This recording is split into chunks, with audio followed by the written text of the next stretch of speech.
I'm Corbett Wall with DV Auction, here with your feeder flash for Friday, April the 14th, where this market has been simply impressive all through this week and does not show any signs of weakening here late in the week. But fats and feeders, both cash and on the board, has just been impressive. You look at your real-time index on Beef Market Central there, based on an 800-pound steer with all collections up through the mid part of the United States from 7 to 900 pounds, has gained nearly $4.50 just this week and up to 135.56. Blew by your CME index as it's just gaining big bites of ground, even though your CME index was kind of inflated and run ahead of it the last several weeks. But boy, these cash feeder cattle are bringing good money.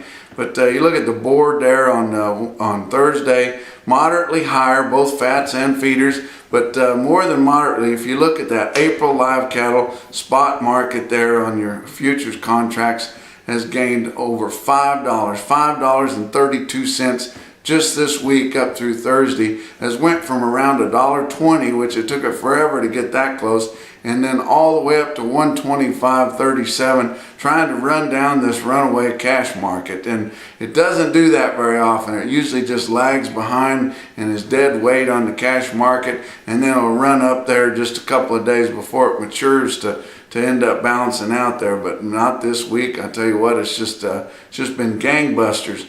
Your feeder cattle contracts were higher again, and if you look at your late summer and fall there, August and September contracts are both now over $1.40. That's for some of those late summer yearlings. Things could really get wild on these grass yearlings coming off, you know, the Flint Hills, the Osage, and places like that late in the summer.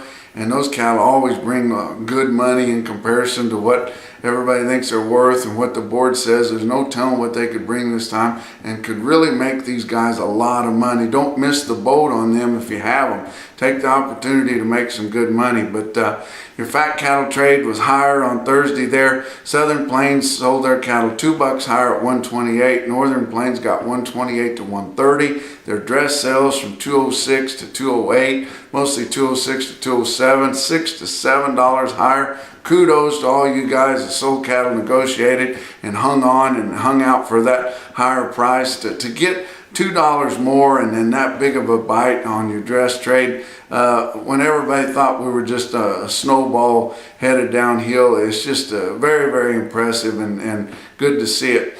If you look at some markets there on Thursday, Pratt had well over 4,000 head there. Their feeder cattle were $5 to $7 higher. You look at your Beef Market Central market report, had over 800 head of 8 weights there, averaging 134.48. Another 800 head of 9 weight steers averaging 130.62. Salina had a big sale on Thursday. If you look there, their feeder steers $5 to $9 higher, and both of those averages on 8 and 9 weight steers were about $1 higher than what Pratt was, which is very understandable considering the geography.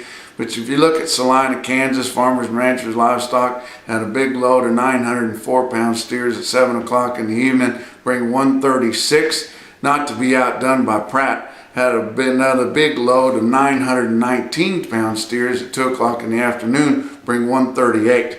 That's your feeder flash for Friday.